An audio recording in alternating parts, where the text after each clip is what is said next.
Canal 1. Somos contenido.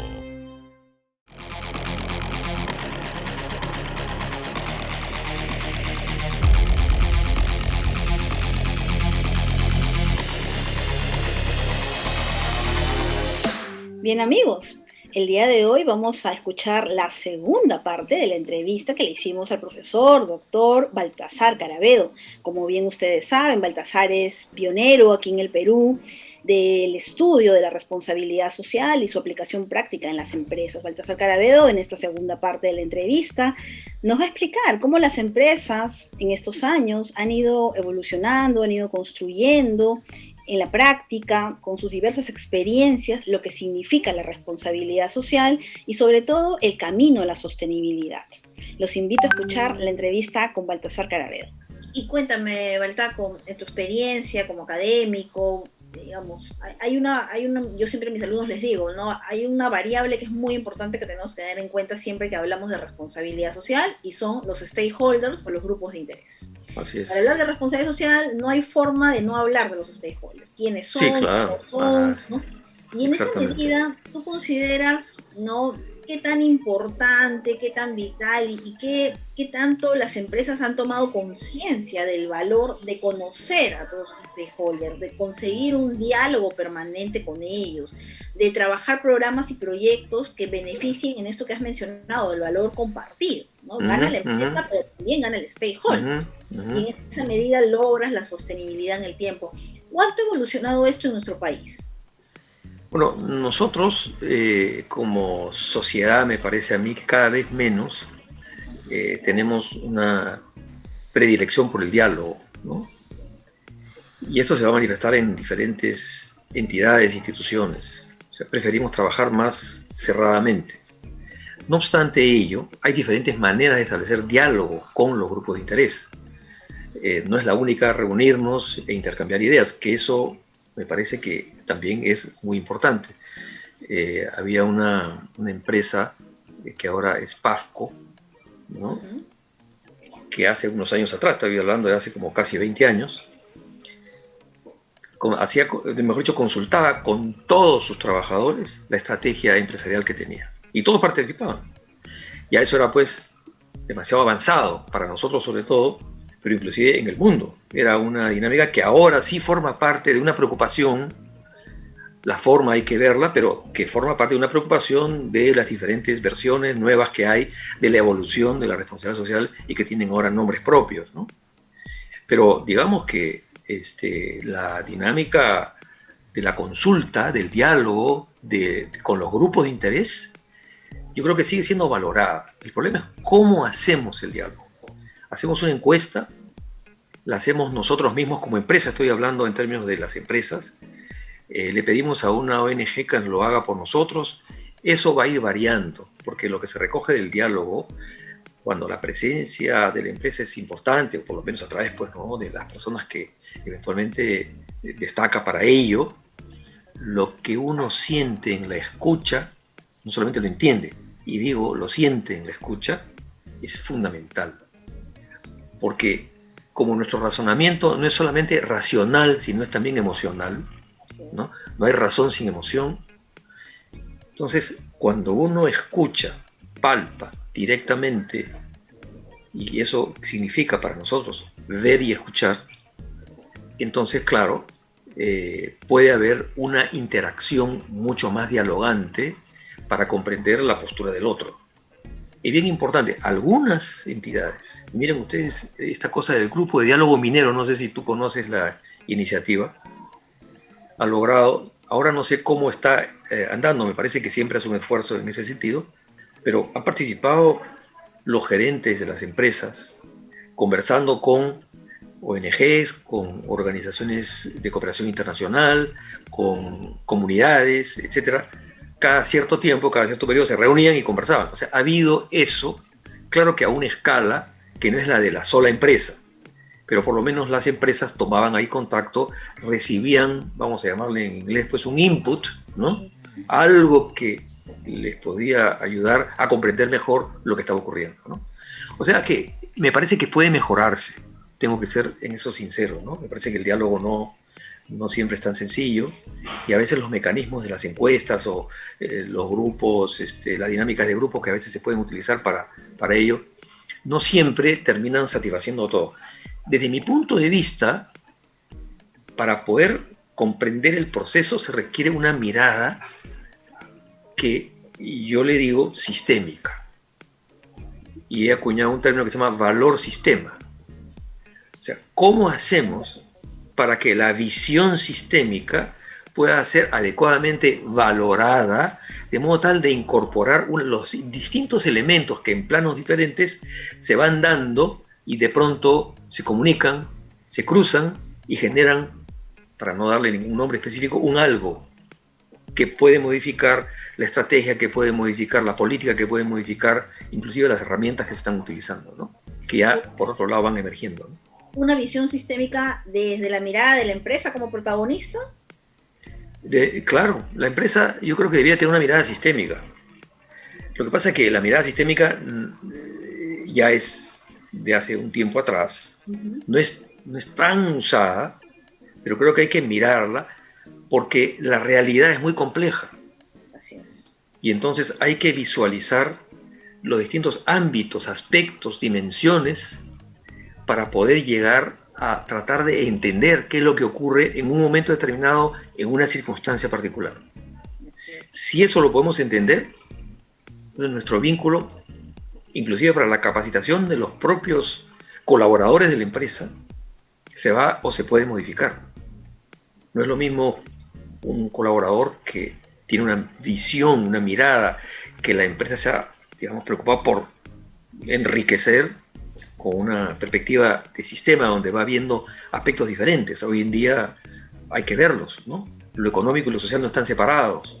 Lo económico, lo social y lo ambiental forman parte de una integridad, y la realidad es una totalidad en movimiento que se va manifestando de diferentes maneras, con diferentes flujos, en fin, pero es eso. Y si yo puedo vincular lo social y lo económico y lo ambiental, el triple impacto famoso al que normalmente hacemos referencia, formidable.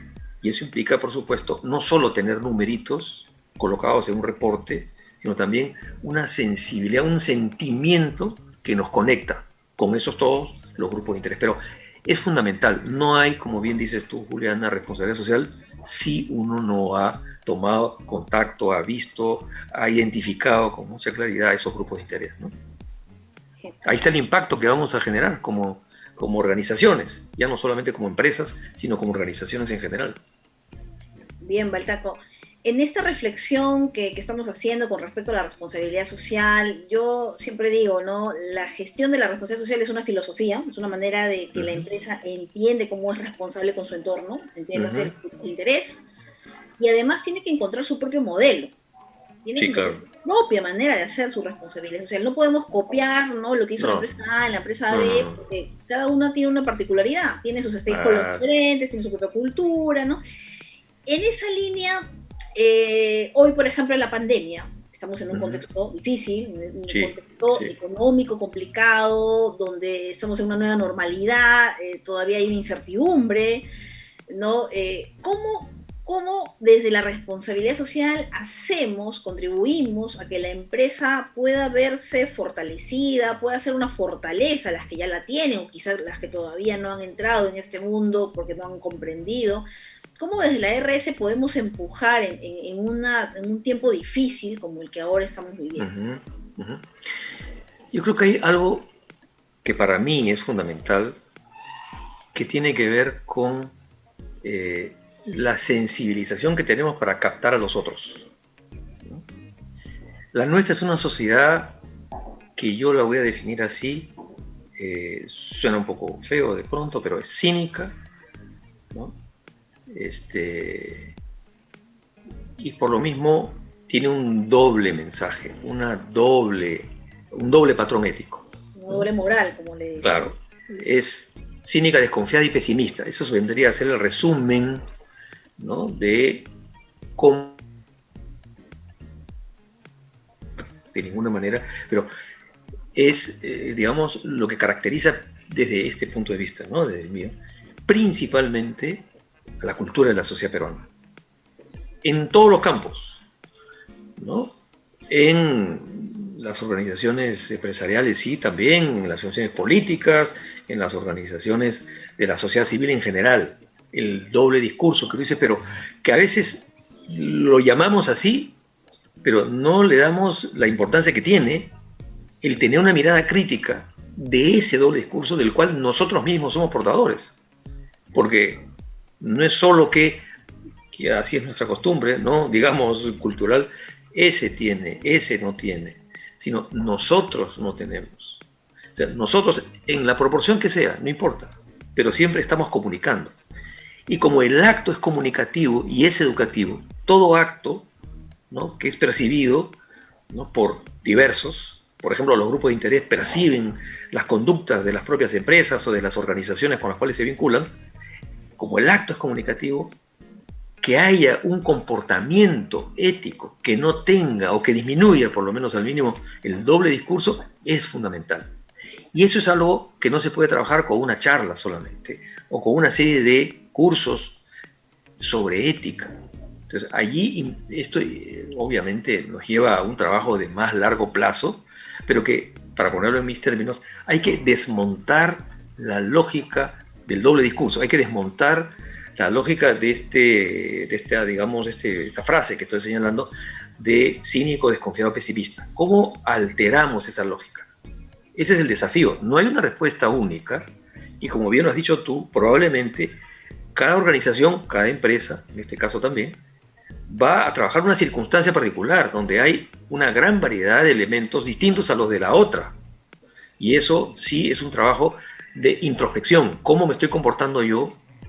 Pero también cómo se están comportando ellos. Ese de cómo me estoy comportando yo tiene que ver también con esos que forman parte de mi grupo de interés.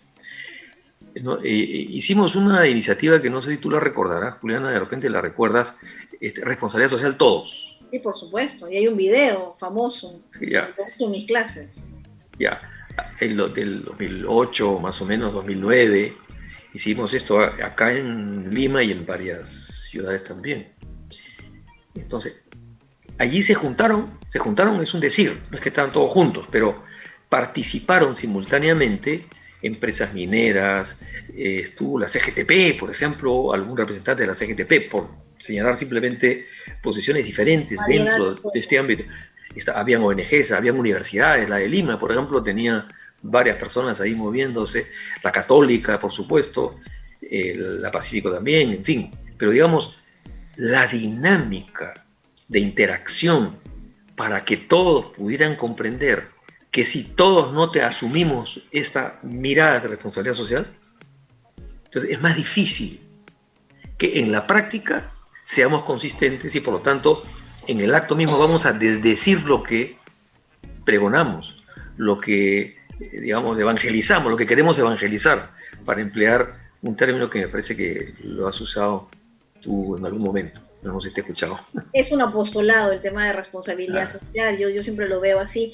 Y esto que has dicho ahorita que es bien importante, ¿no? Esta coherencia que debe existir entre el discurso y la práctica, ¿no? Y que no solamente va a nivel empresarial, sino a nivel también de las propias personas, de los propios ciudadanos. Sí, claro. El gran dilema y el gran reto, ¿no?, de cuando hablamos de tener una sociedad más justa, una sociedad más ordenada, más responsable, no pensar solamente en las autoridades, ¿no?, que son las que tendrían que cambiar el problema cuando no miramos el mundo de la ciudadanía, ¿no? En esta línea me permito hacerte la última pregunta, la última reflexión, ¿no? ¿Cuál es ese gran reto que hoy tenemos en el país? Vamos a llegar al bicentenario en unos pocos meses. Perú 2021 nació con esa iniciativa, ¿no?, de justamente promover, ¿no? Y ¿cuál sería tu balance y cuál sería el reto, ¿no?, digamos, en los próximos años? ¿Qué debemos seguir haciendo para cambiar esto que tú has dicho, ¿no? Esta sociedad y esta cultura que nos es dañina y que no nos deja avanzar. Un país donde económicamente hemos crecido muy bien en la última década, ¿no?, y que en la parte social no ha crecido. Y hoy en la pandemia lo podemos ver, ¿no?, con la cantidad de fallecidos que hemos tenido por un sistema sanitario que definitivamente pues tenía graves problemas de fondo, pero también con una cultura del propio ciudadano que no sabe ponerse bien la mascarilla, o que le quiere sacar la vuelta al sistema, oye, no me ven, me bajo la mascarilla, ¿no? Entonces ahí es donde uno traduce, ¿no? Esta cultura, ¿no? Que incluso va pues en contra de tu propia vida, ¿no? Porque si yo uso mal la mascarilla me puedo infectar y si me puedo morir. ¿No? Pero pareciera que hay mucha gente que no ha tomado conciencia de esto, ¿no? Bien, Baltasar, ¿cuál es tu reflexión? Mira, voy a utilizar un argumento más de la neurociencia. El inconsciente es inmenso, ¿no? Algunos neurocientíficos dicen que solo somos conscientes del 5% de nuestra vida y que el 95% restante es inconsciencia, o sea, inconsciente funcionando. El inconsciente está lleno de paradigmas, ideas, qué sé yo, pensamientos de todo tipo, ¿no? Que se van reorganizando cada cierto tiempo. Pero, digamos, si nosotros no podemos llegar, o sea, tocar, voy a ponerlo en esos términos así, más bien figurativos, el inconsciente, para alterar el patrón lógico que tienen ahora, va a ser muy difícil modificar la lógica que tiene nuestra propia sociedad. O sea, yo diría que es un reto muy grande, es un reto inmenso, es, si tú quieres, desmedido. Y esto nos lleva dado que es un reto tan grande, a requerir, o mejor, a buscar construir alianzas de todo tipo, lo cual implica ampliar nuestros oídos, o sea, querer escuchar a otros, aprender de los otros, para incorporarlo también en nuestros propios pensamientos, en nuestro propio razonamiento, lo que quieras, pero para poder identificar dónde está el problema principal, porque nunca vamos a comprender todos los problemas, pero por lo menos el problema principal, para perturbar ese problema principal, para que genere una dinámica en este sistema, que está compuesto por una gran variedad de componentes, valga la redundancia, y que hace que cuando se le perturba, modifique su lógica de comportamiento. Entonces yo creo que ahí está el desafío, cómo construir alianzas, porque hoy en día es bien difícil la construcción de alianzas, y no digo las alianzas efímeras, para ganar un proceso electoral, ¿no? Que es lo que probablemente podría haber ahora, que se van a juntar para poder tener una representación. No es esa la idea. Cuando digo alianzas es, yo necesito entenderte, y luego tú necesitas entenderme, necesitamos entendernos para visualizar, incorporar, sentir, escuchar, ¿no? La dinámica que requerimos construir. Pero alianzas por un lado, ¿verdad? Y la identificación del discurso dominante de la sociedad peruana. ¿Cuál es el discurso que se machaca en los medios de comunicación, por ejemplo? O sea, ni nos damos cuenta. A veces no sabemos lo que estamos transmitiendo, no sabemos lo que estamos en realidad declarando. No tenemos idea porque no tenemos una visión sistémica. Decimos porque me conviene a mí, pero de pronto porque me conviene a mí estoy afectando algo que tiene una dimensión mucho más grande y que abarca a otros que podrían entenderlo de una manera distinta. Es verdad, nunca vamos a entender todos de la misma forma, porque la mente es la que interpreta y nuestras mentes cada una es individual, aunque luego actuemos colectivamente. Y tenemos una especie de mente colectiva. Pero eso me parece a mí algo que es fundamental. Y esa es la gran preocupación que tengo. Las alianzas que debamos de construir, que sean de largo aliento, que compartan la identificación de los problemas que hoy en día vivimos, lo que podría ocurrir si no nos ponemos de acuerdo para modificar políticas o actuar de una forma u otra en beneficio de lo que sería el bien supremo, en este caso, todos nosotros, ¿no? Por ahí más o menos veo algo es la luz. No sé si la luz, pero en todo caso una ruta que ojalá podría eventualmente llevarnos. Construir alianzas, eso implica pensar en todos. ODS 17 además. Por supuesto, claro, los ODS son fundamentales, porque ODS, si tú los articulas, no, si los ves con una mirada sistémica, es una propuesta de un sistema universal distinto al que tenemos ahora. Así es. Pero eso implica que cada uno lo incorpore, aunque no sea pues igual al que hace el otro que tengo a mi costado, pero que lo incorpore. Eso es fundamental. Y entonces eso nos va a permitir tener que lo incorpore y que se haga responsable por lo que le corresponde, ¿no? Porque hoja de ruta mundial y yo como organización, sea privada, sea pública, sea del tercer sector, grande, pequeña, mediana, tengo que tomar esa hoja de ruta y hacerme responsable, entre comillas, de lo que me corresponde. Pero ahí hay que darle, perdona porque yo sé que tienes tiempos, pero simplemente que todos sientan que son responsables. No que sientan algunos solamente que son responsables. Digamos, un espacio de diálogo en el que todos participan. Claro, hay que pensar los mecanismos, pero no es tampoco tan fácil.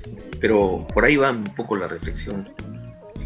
Muy bien, querido Baltasar, muchísimas gracias por este espacio, lo agradezco de verdad, es un tema ya muy personal tenerte aquí en este primer programa, además de responsabilidad social en acción, porque creemos que la responsabilidad social tiene que darse en la práctica, ¿no? Podemos hablar mucho de conceptos, pero al final lo relevante es la práctica. Así es. Te agradezco muchísimo por compartir. No, gracias a ti. Los conocimientos. Gracias, Baltaco. No, gracias a ti, Juliana. No, abrazo para ti también. Saludos, Eduardo. Gracias. Un abrazo. Un abrazo. Bien, amigos, acabamos de escuchar a Baltasar Carabedo, como han podido darse cuenta, académico, muy conocedor del tema de responsabilidad social, un pionero en estos temas, y creo que nos deja una luz de esperanza de cómo tenemos que seguir avanzando y evolucionando en el tema de responsabilidad social desde una conciencia personal, desde una mirada como ciudadano. Yo les pido que nos sigan acompañando en los próximos programas de responsabilidad social en acción. Visiten por favor nuestras redes sociales, estamos también en el YouTube, le pueden dar a la campanita para que nos sigan y estamos muy contentos de poder seguir participando de más programas con todos ustedes. Muchas gracias.